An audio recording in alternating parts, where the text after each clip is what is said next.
In this video, we're going to be covering the basic understanding of carbohydrates, how to classify or name carbohydrates, and we're going to be developing an understanding of how to configure carbohydrates, meaning how to determine the possible number of stereoisomers a carbohydrate can have. So, carbohydrates are essentially polyhydroxyaldehydes or ketones that have the common molecular formula C6H12O6. But if we take a closer look, we can see that if we try to unpack the name, that we see that C6 is just representative of the name carbo, while H2O refers to hydrate, hence the name carbohydrate.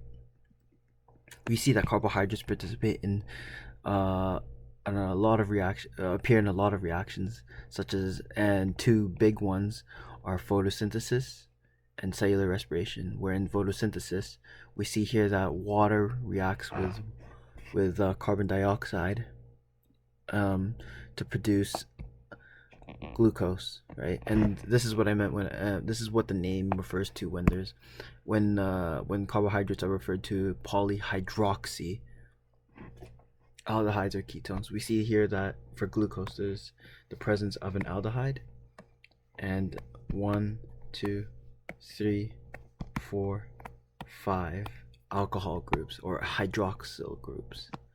There's 5 hydroxyl groups, hence the name polyhydroxyaldehyde.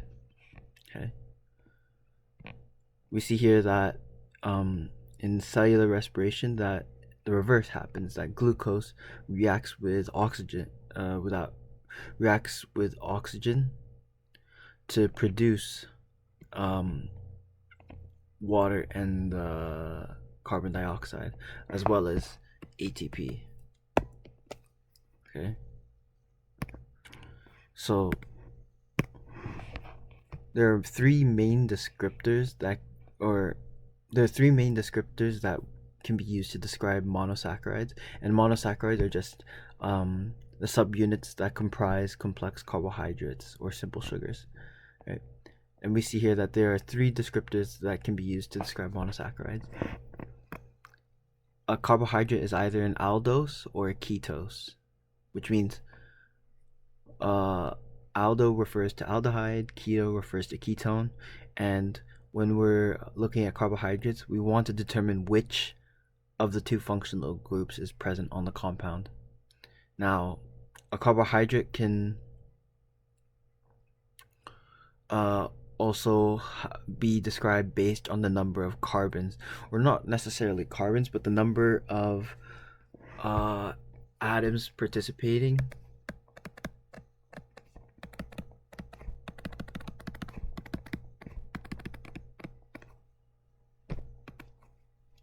in a ring. No. Just for now, just understand that that these prefixes here, tri, tetra, pent, hex, or hept, indicates the number of carbons present on the carbohydrate, and then os indicates that the compound is a carbohydrate. So, as I just described to you before, a carbohydrate is just essentially a hydrocarbon chain that contains multiple hydroxyl groups and has a ketone or an aldehyde functional group. Okay? So, let's say, for example, we wanted to determine the appropriate name for glucose, which we know is a regular carbohydrate, right? We see here that there is there's the functional group aldehyde, so this is an aldehyde. We see here that there are 1, 2, 3, 4, 5, and 6 carbon atoms. So we can refer to this molecule as an aldohexose, where aldo refers to the fact that the carbohydrate has an aldehyde, and hex refers to the fact that the carbohydrate has 6 carbons. Okay. Oops.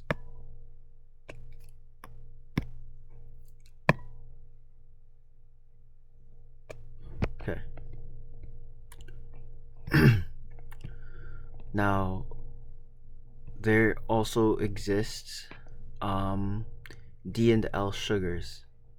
So, just before we move on to the definition of D and L sugars, we should remember that enantiomers are the same constitutionally, which means that they have this that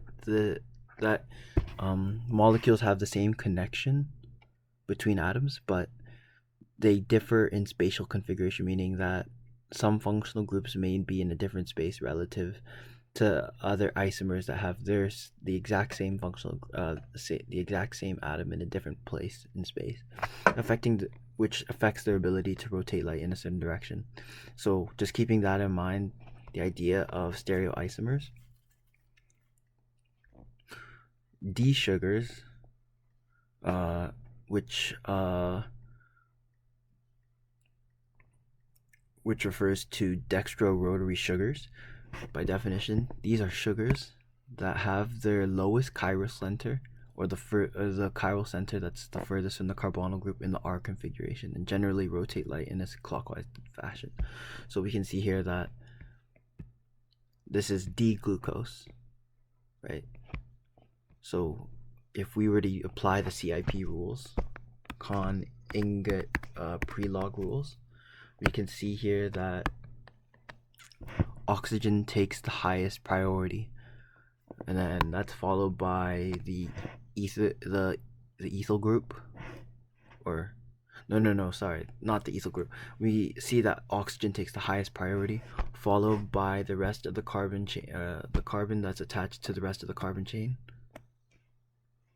and then we have the ethyl group that has the third priority, and then lastly we have the hydrogen atom as the fourth priority. However, we want to set the priority so that hydrogen takes the lowest priority at the dash group. So I essentially swap these two positions, right? Or I essentially swap the two priorities here. And because I swap the two priorities, even if the configuration shows that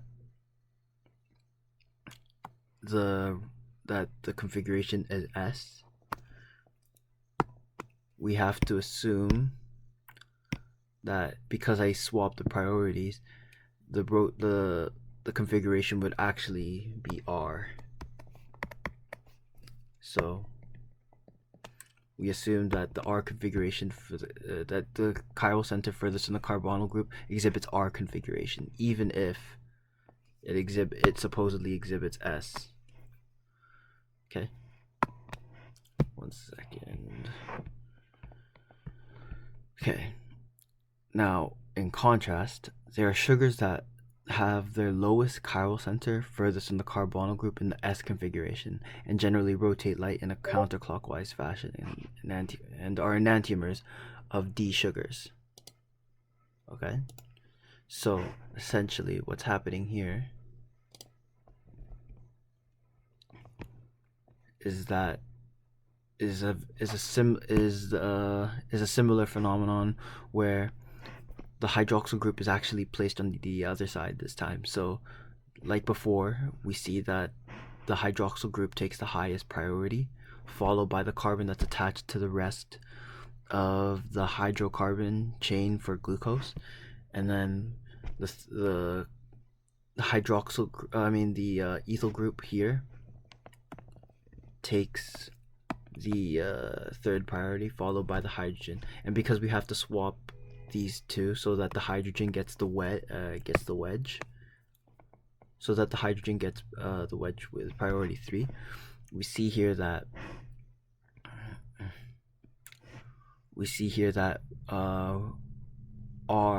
that the configuration supposedly goes for R configuration, but because I swapped the two places because I had to move the priority of hydrogen to the dash here, the configuration is actually S.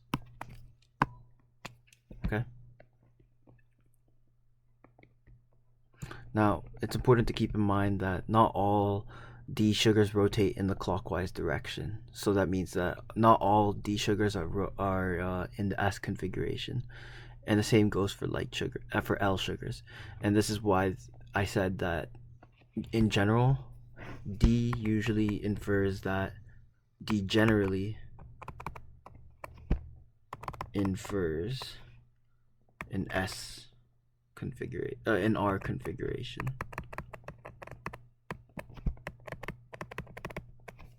While L generally confers an S configuration. Okay. Now, based on experimental data suggests D sugars are more abundant than their enantiomer. So early studies conduct a degradation process on naturally occurring carbohydrates, in essence glucose, and remove 3 carbon atoms consecutively to eventually yield a D-glyceraldehyde. Okay.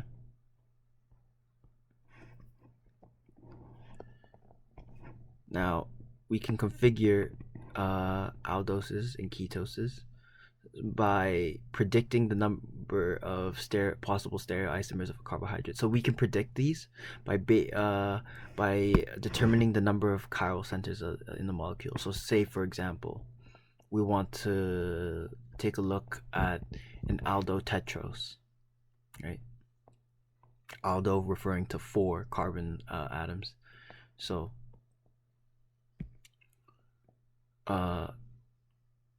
this is a general formula that I would use. So the number of possible stereoisomers of a carbohydrate is equivalent to the power of 2n, where n is equal to the number of chiral centers in the molecule. So, for example, aldotetroses. We see here that there's only 2 possible chiral centers. This is an aldehyde, and that carbon exhibits a double group, so this can't be a chiral center. Neither can this one, because this carbon atom. Neither can the ethyl group, because this carbon atom has two substituents that are the same, which in this case being the hydrogen atoms. These 2 are valid chiral centers. Okay. Or I've labeled the chiral centers with a star here, like this, to show that these are chiral centers. Okay. Now, we can see from this relationship that these 2 are diastereomers,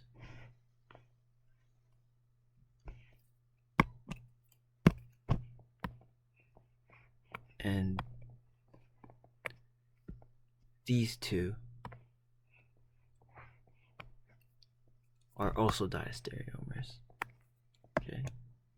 We call them diastereomers because only one of the chiral centers in the tetrose relative to the other diastereomer has an inverted chiral center. So say, for example, let's take a look at the chiral center that has a blue star here for D-erythrose. So we can show that, or we can see that this carbon,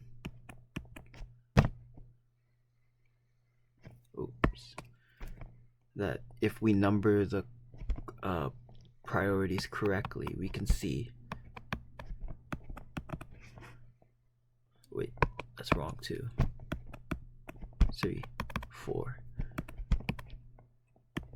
We can see that this is in the R, that this chiral center is in the R configuration, because as I listed out the priorities, I saw that this was the wedge. This was the dash, this was the wedge. And the lowest priority always takes the dash. So we know that this chiral center is in R. However, this chiral center is different because the chiral center with a black star is different, because even if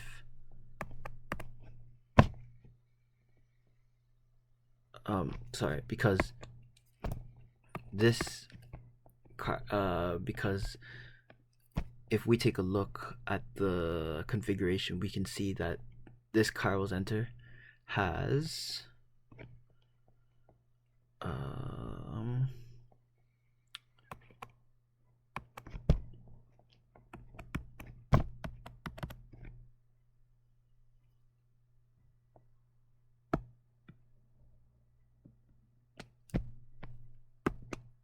an R configuration, while this chiral center,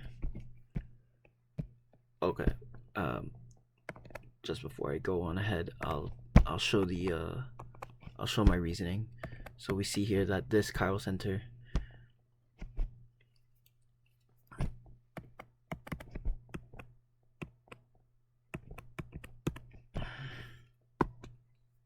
whoops.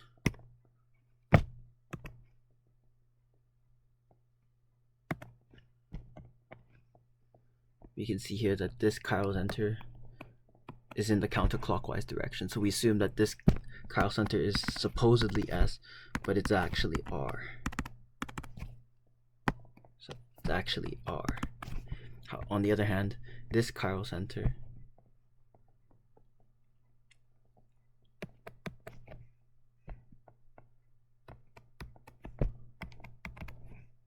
supposedly rotates in the clockwise direction, and so we supposedly assume this is R, but this is actually S. Okay, so we see here that the chiral centers differ here between the two molecules, and hence we call this a diastereomer.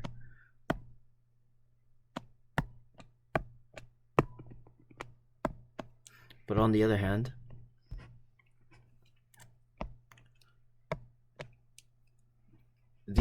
because these two have the same chiral center, we can assume that these would be called diastereomers, given that only one of the chiral centers is inverted. And this is only for this specific example, okay? On the other hand, we can see that these two,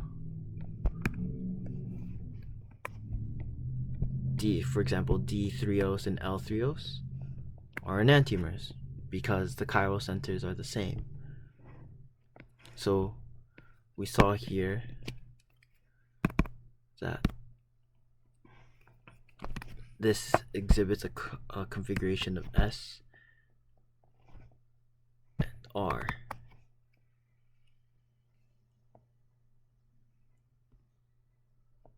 On the other hand, this configuration exhibits R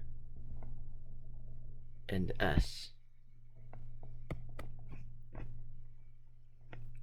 So we can see that all the chiral centers are inverted here, and that's why this is considered an enantiomeric pair. D3-ose and L3-ose are considered an enantiomeric pair because all chiral centers are inverted. Okay.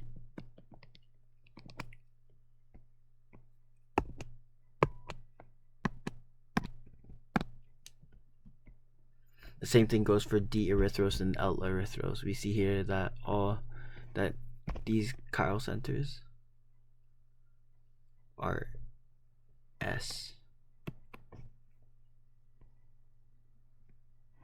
Right? And these ones are R configured. So because of that,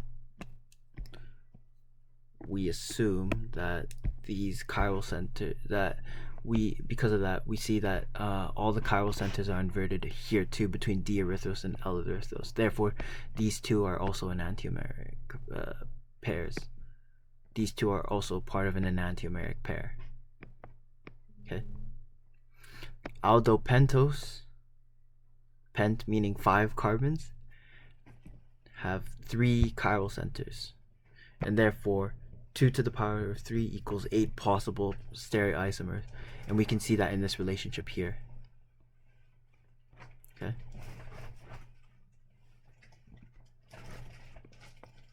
Aldohexoses, same thing. 2 to the power of 4 is equivalent to 16 possible aldohexoses or stereoisomers, which is shown here.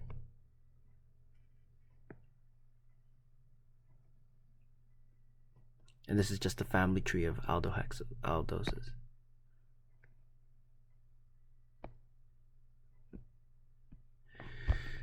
Ketoses have the same molecular formula. So ketoses, these are, remember that ketoses refer to carbohydrates with a ketone functional group instead of an aldehyde, right?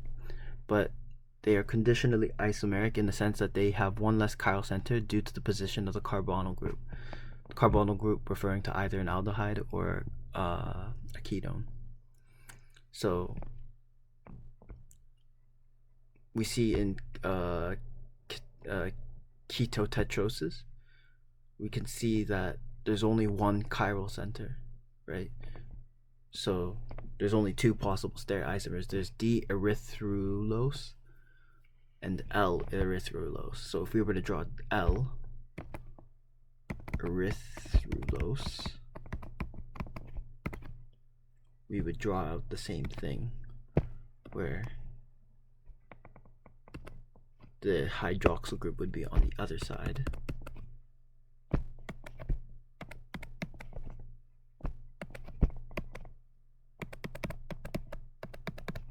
Right?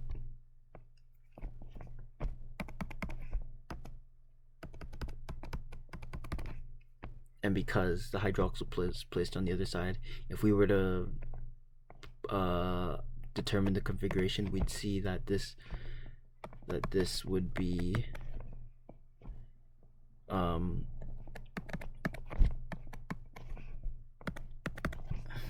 we would see that this molecule would exhibit R, but this is actually S configuration, and therefore L, generally speaking. So this is L-erythrulose, right? Because there's only one possible chiral, and because there's only one possible stereoisomer, one other possible stereoisomer, we consider this to be an enantiomeric pair, because in a sense all chiral centers are inverted.